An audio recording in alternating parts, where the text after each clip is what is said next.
Alors notre invité Vianney, donc, dont les 2 toutes premières chansons résument parfaitement ma dernière relation. L'autre personne m'a dit « je te déteste » et moi le lendemain, mais t'es où? Pas là. Bon, en tout cas, il n'était plus là. Mais je me suis dit, n'attendons pas pour renverser la tendance et je continue d'écouter toutes les chansons de Vianney de la première à la dernière. Car les chansons de Vianney font partie de ma vie de trentenaire. Il y a une erreur là. Ah bon? Il se réveille, Mickaël. Et pour que vous puissiez comprendre pourquoi, j'ai décidé de vous raconter comment on s'est connus. Il y a 10 ans environ, j'écrivais des chansons pour un artiste qui a d'ailleurs sorti des milliers d'albums de son grenier après avoir fait du tri pendant le confinement. Bref, un artiste qui n'a pas réussi en fait. Voilà, c'est ça. Mais en même temps, si c'était vous qui écriviez les chansons. Elle est mauvaise. Non, c'était dans le texte. Non, en plus, elle était pas mal cette chanson. À l'époque, j'avais écrit un morceau qui s'appelait Simplement. Il décide donc de le jouer un soir dans un bar pendant un plateau d'artistes et me demande de venir. Mon pote chantant en dernier, je décide de prendre un verre ou 2 ou 3. Bref, voilà pourquoi on me dit souvent c'est fou en disant t'as pas changé.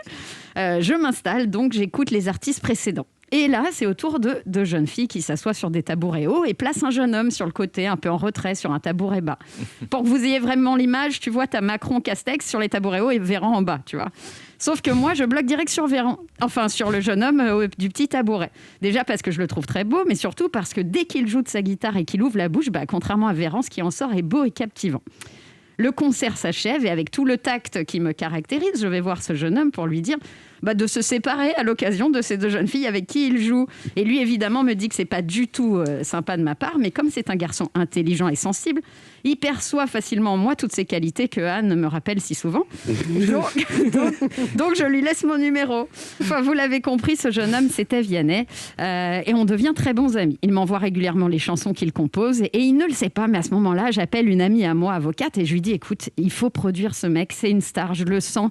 J'en suis sûre, ce serait trop dommage que sa musique ne soit pas écoutée. Et là, évidemment, elle se fout de ma gueule, parce qu'à l'époque, comme maintenant, quand je vous dis que je n'ai rien changé en disant j'étais fauchée. Donc bon, je m'enlève l'idée de la tête, mais je dis à Vianney, t'as un talent rare et tout, faut que tu fasses de la musique ton métier. Et lui, jeune étudiant en stylisme, tu l'as rappelé Anne à l'époque, très modeste en plus, et pas de grosse tête comme tu dis, rien n'a changé non plus de son côté. Il me répond, tu sais Maléa, c'est juste un hobby pour moi la musique pour le moment, je mets mes petites chansons comme ça sur des plateformes gratuites, mais pour le plaisir.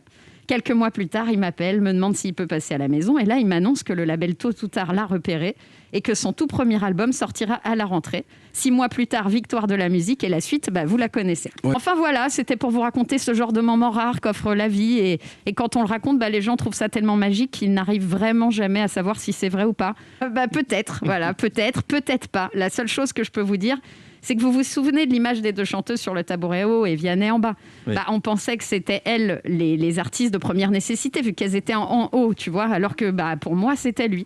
Et aujourd'hui, on fait pareil, en mettant les clopes et le métro sur les tabourets du haut et la culture sur le tabouret du bas.